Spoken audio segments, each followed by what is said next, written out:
Hi there, CALC here.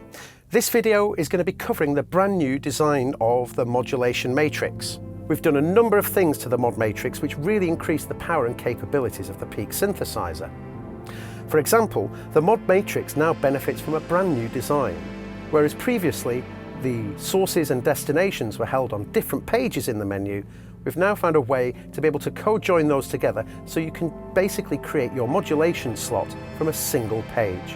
This makes it a much easier and less painful process when you're designing your patches. In addition, the Modulation Matrix is benefiting from two brand new LFOs. We've added LFO3 and LFO4 into the synth engine. These can be accessible in the Mod Matrix, but equally they can also be accessed in a brand new effects modulation matrix. One of the biggest requests we've had for the Peak was the ability to modulate the parameters of the effects. And with the new effects modulation matrix, we're able to do exactly that. Let's take a look at how this is all put together and how you can use it when you're building your sounds within Peak. Peak has an incredibly powerful modulation matrix, which allows you to take various sources and connect those into various destinations, essentially turning Peak into a modular synth. We access the brand new modulation matrix by pressing the mod button above the screen, and you can see now that we actually have a full modulation matrix slot on a single page. Before the Peak 1.2 update, each modulation slot had 2 pages.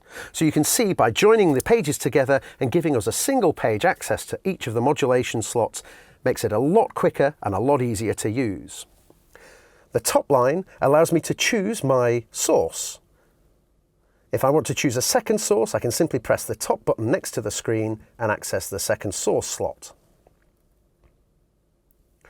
I choose the destination by pressing the second button next to the screen, and I choose from my list.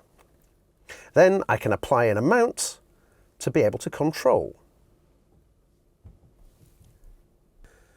When you're in the newly designed Modulation Matrix page, you may notice that we also have added 2 additional LFOs as modulation sources, LFO3 and LFO4. If you want to access the controls for these LFOs, simply press the LFO button and use the page buttons underneath the screen to tab across until you reach the appropriate page. The new LFOs have a triangle, sawtooth, a square wave, and also a random sample and hold. They can be synced, or you can use the LFO rate to choose your own specific speed. One of the biggest requests for the Peak since its release was the ability to be able to use a mod matrix with the effects parameters. With the brand new effects mod matrix, that's completely possible. Press the effects button and use the page buttons to tab across towards the end of the menu, and you'll find there the brand new effects mod matrix.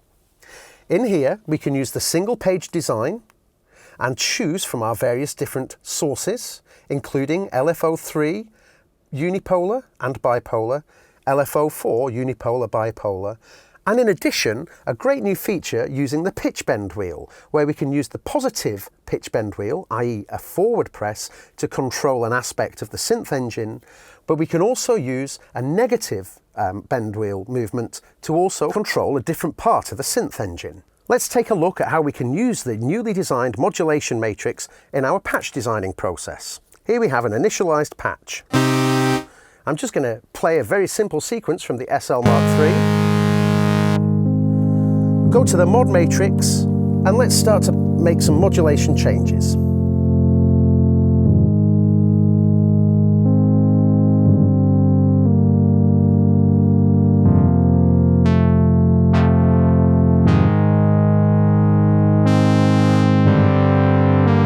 Go through to the effects slots now, and this time I will take an LFO.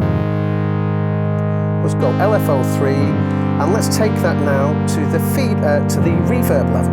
Let's add a bit of depth to that.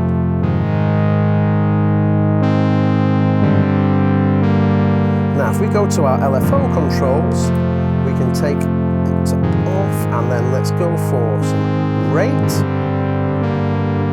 You can now hear the triangle waveform bringing in and out the reverb directly from the modulation matrix. Let's change that waveform to maybe a square.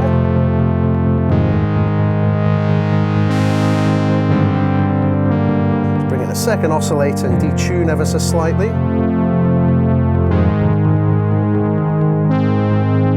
Now what we could also do is in the effects mod matrix, let's go to a new slot.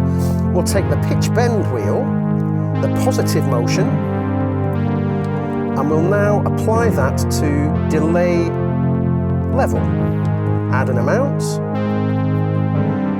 One thing we will need to do is turn off the pitch bend range on the oscillators. Otherwise, the pitch bend will also affect the pitch of those oscillators. Okay, so now when I push up on the pitch bend wheel, we should have some delay.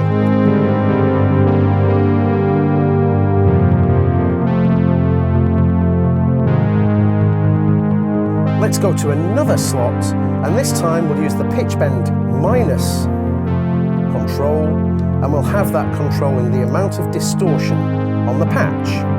Again, let's put a decent amount of depth, and as I pull back on the pitch bend wheel, we'll get the distortion effect added.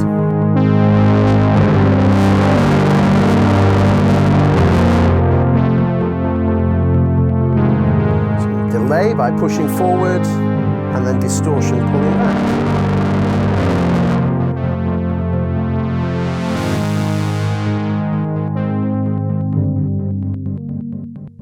Here is a patch we created earlier, making full use of the modulation matrix. Once again, I'll send a sequence through from the SL keyboard. And you can hear on this one that the delay times are kind of really moving around with the sequence. If we look at the effects modulation, you can see that I'm actually using the keyboard as a control for the delay time. This means as we move up and down on the keyboard, the delay times will also be adjusted, and we get some very interesting sonic effects using it this way. If I move over to the next slot, you'll also see that I'm using one of the new LFOs to also control the reverb level of the patch.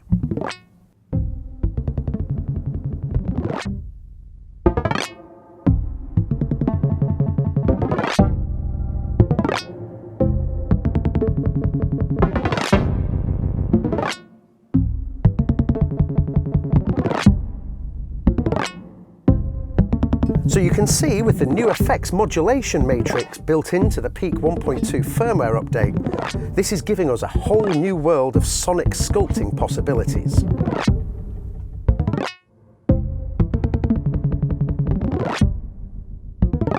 So that was a look at the brand newly designed mod matrix in the Peak synthesizer. This is available in the 1.2 firmware update, which you can get by accessing the Novation Components website. Thanks very much for watching.